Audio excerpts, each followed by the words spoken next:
Қайырлы күн, Мақпал Ерзатовна.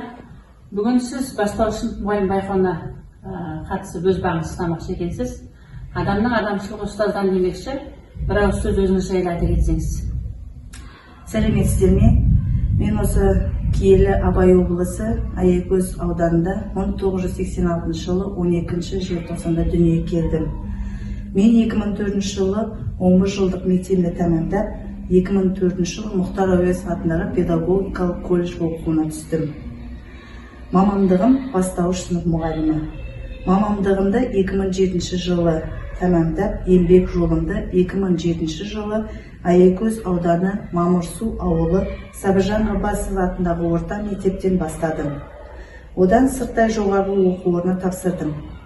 Жоғарғы оқу орнында 2010 жылы аяқтадым. Еңбек өтілімі 15 жыл. Білікті санатым педагог сарапшы. Менің ұстанымым толассыз іздену, ерінбей үйрену, өзгеге үйрету. Жақсы. Сөзіңіз қандай ұстазбын деп ойлайсыз өзіңізді? Менің бойымдағы баланы жақсы көру жасанды емес. Бұл менің табиғатынан берілген қасиеті.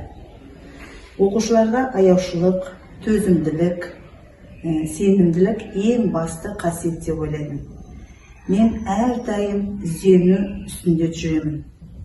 Сабағымды күнделікті, қызықты өткізуге тырысамын. Әртүрлі әдіс тәсілдерді қолданамын. Өте жақсы. Сіз өз шәкірттеріңізді қандай тұлға болып қалыптастырып жатыр деп ойлайсыз?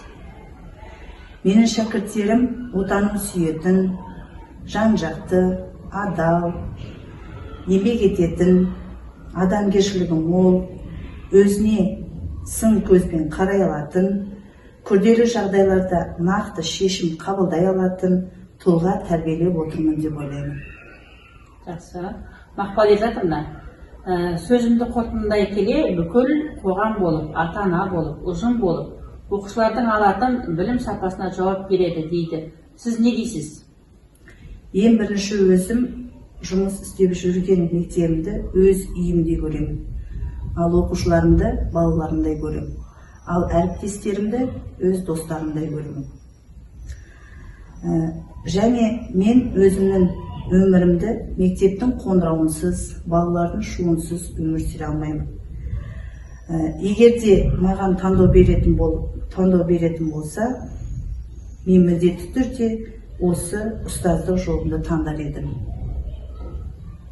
Өте жақсы.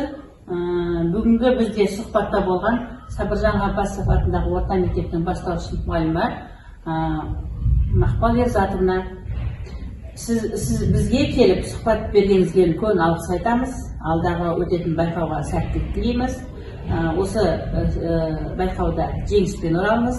Әрдайым осылай білікті ұстаз, білімді маман болып жүре беріңіз. Көп рахмет сізге.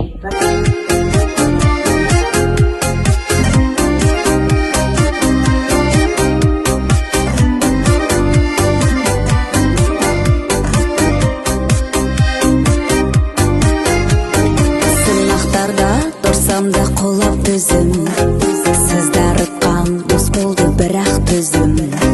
Ұстаздарға мың алғыс даналықпен, ашып берген санамда болақ көзім.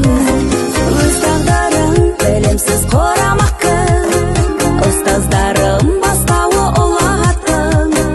Балалықпен жасаған қылығыма басым дейіп кешірім сұрамақпын. Ұстазды бәрінен де мақтан етіп жүремін тәліміне. Қоңыраудың аңсаған сыңғырыны, шәкірт сезім басымда әлі менде. Қоңыраудың аңсаған сыңғырыны, шәкірт сезім басымда әлі менде.